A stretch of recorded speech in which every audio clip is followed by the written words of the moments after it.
Tiene el uso de la voz el consejero Juan Correa López. Adelante, por favor, maestro.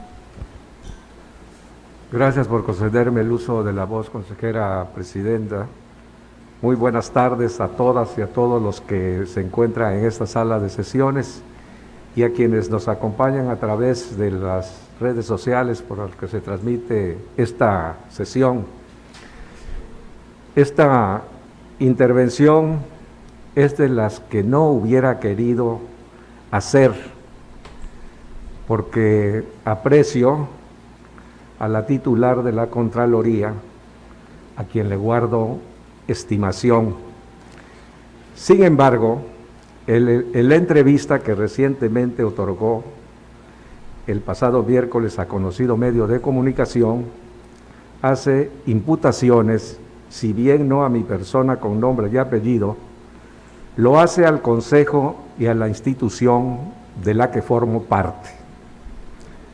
En consecuencia, soy y me siento aludido en la parte que corresponde, por lo que no tengo otra opción más que responder a sus afirmaciones divorciadas de la realidad, razón por la cual solamente haré alusión, lo subrayo, en lo que compete a mi actividad como consejero e integrante del Instituto Electoral y de Participación Ciudadana de Tabasco, pero no en cuanto a la resolución motivo de la entrevista. Soy respetuoso de su autonomía de gestión y no tengo derecho alguno para intervenir en sus decisiones, como tampoco ella en las del Consejo. Por tanto, la resolución es de responsabilidad absoluta de la Contraloría y de las demás autoridades competentes que tengan que ver con el asunto en caso de que la recurran las y los interesados. Al respecto, haré algunas consideraciones. Una, afirma que el error en la impresión de las boletas atribuidas en su resolución a Talleres Gráficos de México puso en vilo la elección intermedia del 2021, que según ella comprometió, cito, la reputación del instituto, y para lavar esa reputación van a tener que pasar muchos procesos electorales, fin de la cita, y que cuando ese error fue advertido por nosotros, esos momentos, se imagina, cito, fueron de pánico, concluye la cita, porque era una hecatombe electoral, a lo que añade, cito, solamente un especialista en temas electorales, concluye la cita, lo puede decir. Respondo, por ese error en las boletas electorales para la elección de 2021, como lo dije en una entrevista en su oportunidad, no estuvo en ningún momento en riesgo la elección, porque fue detectado a tiempo y eso permitió que esas boletas fueran reimpresas a tiempo y estuvieran al punto en manos de los funcionarios de casilla y de los ciudadanos que concurrieron a votar sin sobresalto alguno. Por tanto, tampoco es cierto que esto haya causado un daño a la reputación del instituto de tal magnitud que para recuperarlo deban pasar, cito otra vez, muchos procesos electorales, concluye la cita, que según esto irían incluso más allá de la elección del 2024. Mucho menos que haya equivalido a una hecatombe que produjo en las y los consejeros electorales pánico. No recuerdo haberlo sentido en lo personal, ni tampoco advertido en mis compañeras y compañeros consejeros electorales.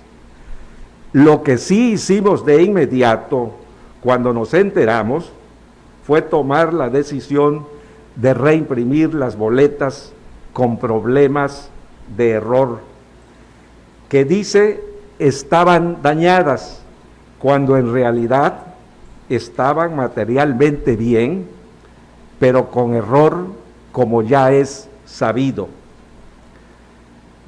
Ese alarmismo mete ruido inmerecida e innecesariamente a quienes hoy legalmente y por decisión del voto de la ciudadanía que concurrió a las urnas en 2021, fueron electas y electos y ejercen sus responsabilidades públicas, pero también lanza una nube gris sobre el proceso electoral de 2024, que corre el riesgo, eso sí, de ser utilizada indebidamente para pretender manchar las elecciones de quienes resulten electos en 2024, al exclamar que aunque haya impuesto sanción en su resolución,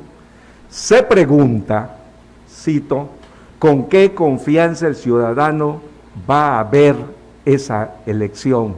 Concluye la cita, que es una interrogación. Es algo en verdad muy serio y preocupante, y lo advierto desde ahora, porque ahí hay una pauta para introducir ruido a esas elecciones.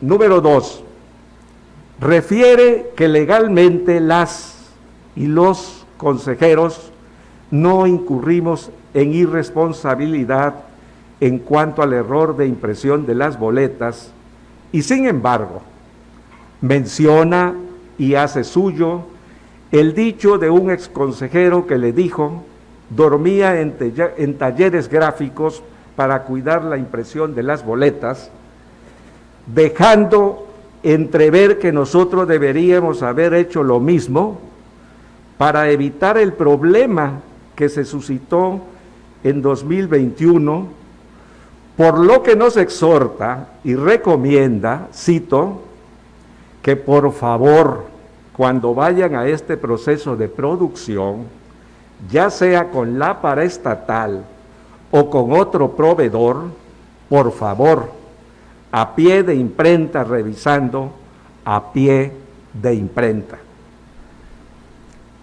Quienes hemos ido a talleres gráficos de México para estos menesteres, en el que tienen derecho a participar y participan las representaciones de los partidos políticos, en nuestra condición de consejeras y consejeros electorales, sabemos cómo se lleva a cabo esta revisión, pues sería imposible que quienes integramos el Consejo estuviéramos ahí para hacer la revisión boleta por boleta, como dice, a pie de imprenta, que en modo de promoción personal suena bonito y atractivo.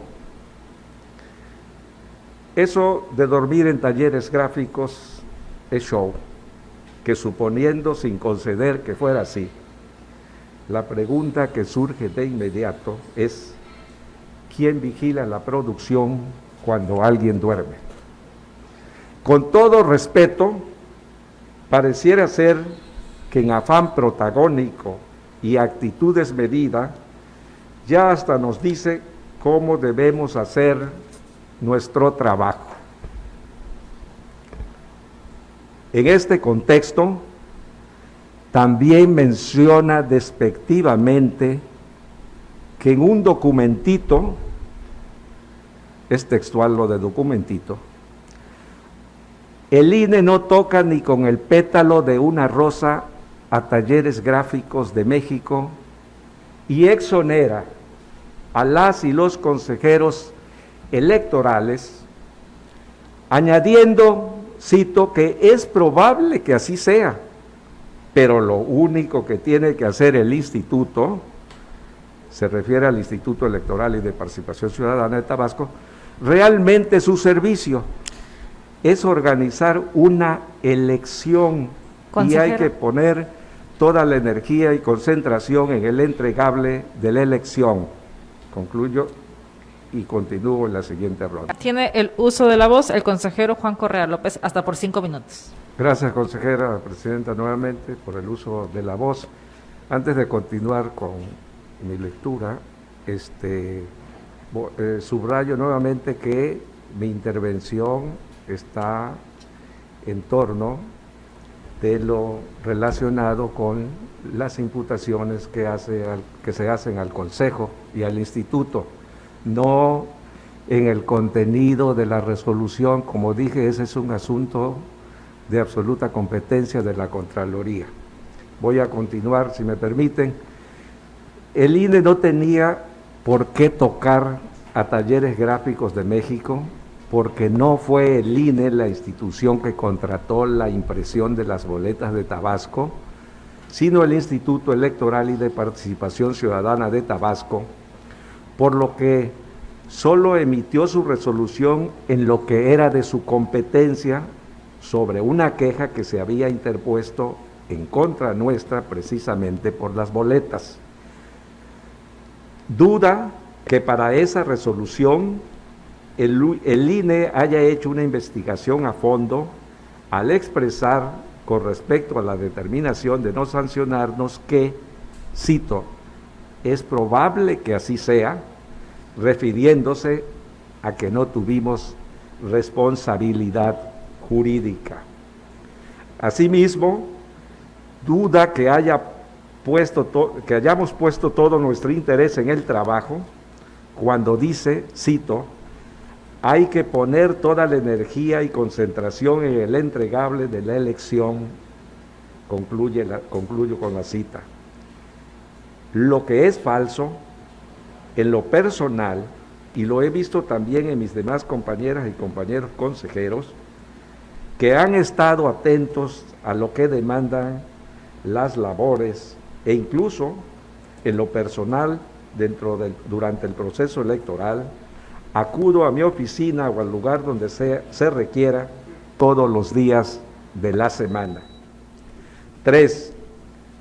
Refiere que la resolución no fue filtrada por parte de su oficina porque le consta, sino que fue filtrada por alguna de las partes notificadas. Luego entonces, todas estas partes son sospechosas de filtración, pero dice que va a evidenciar quién lo hizo, y yo espero que así sea, para que no todas ni todos quienes fueron notificadas y notificados sigan cargando con la sospecha sobre sus espaldas. 4.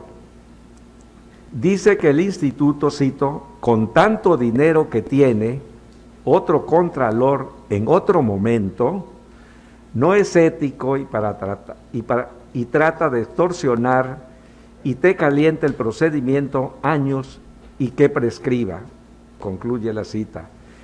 Es decir, solo porque ella está en la Contraloría se impuso sanciones a un número determinado de los implicados en el problema de las boletas electorales en mención, pues otra u otro contralor los hubiese exonerado por dinero. De ese tamaño es la descalificación a los demás. Al respecto, traigo a colación que quien la antecedió en el cargo y tuvo un magnífico desempeño, impuso como sanción la destitución del entonces director y subdirector de administración, quienes la recurrieron y la ganaron, por lo que fue necesario reinstalarlos. Así que esta no es la primera vez que quien ostenta la titularidad de la Contraloría impone sanciones más allá de la magnitud de la que ella impuso. Asimismo, menciona que espera que por las sanciones impuestas se desate el discurso de odio y que teme represalias que puedan poner en riesgo su integridad física. No recuerdo que el contralor anterior haya dicho algo semejante por haber impuesto una sanción, incluso no nada más a un director, sino también a un subdirector. Ahora, dentro de las servidoras y servidores públicos sancionados, solo hay la titular de una dirección y ningún subdirector. Así que en la alarma que enciende se puede vislumbrar otro propósito, salvo que cuente con datos duros y específicos de quién o quiénes pudieran dar rienda suelta al discurso de odio en su contra y del personal de la Contraloría, e igualmente poner en riesgo su integridad física. Sí, ¿cómo no? Tiene el uso de la voz el consejero Juan Correa hasta por 3 minutos. Muchas gracias de nuevo, consejera presidenta, por el uso de la voz.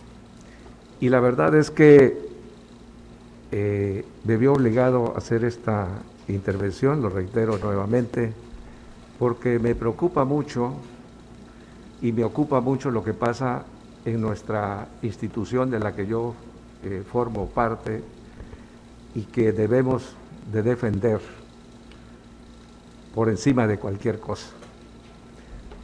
Me preocupa mucho que se siembren dudas a partir de una entrevista sobre lo que viene, sobre el proceso electoral que cada vez más se avecina de 2024, y no solamente sobre eso, sino más adelante, como hice mención, sin fundamento alguno. Eso en realidad me parece que debería ser una reflexión muy profunda que hagan los partidos políticos, porque son en principio y finalmente los que estarán en la competencia y están en la competencia electoral. Si le conviene a alguno de los partidos o a los partidos que desde ahora mismo se siembren dudas sobre los resultados de la elección del 2024 e incluso más allá de eso, como lo cité, de la del 24. Yo por mi parte, definitivamente rechazo ese tipo de cuestiones y defenderé siempre a mi institución, a la institución electoral, que es el Instituto Electoral y de Participación Ciudadana. Por tal razón, yo hago una convocatoria, un llamado, a que sin sacrificar nuestra libertad de expresión y la defensa del Estado de Derecho, llamo a la mesura, a la prudencia y a poner por encima de todo el fortalecimiento de nuestra institución a la que todos debemos de contribuir. Muchas gracias, consejera presidenta.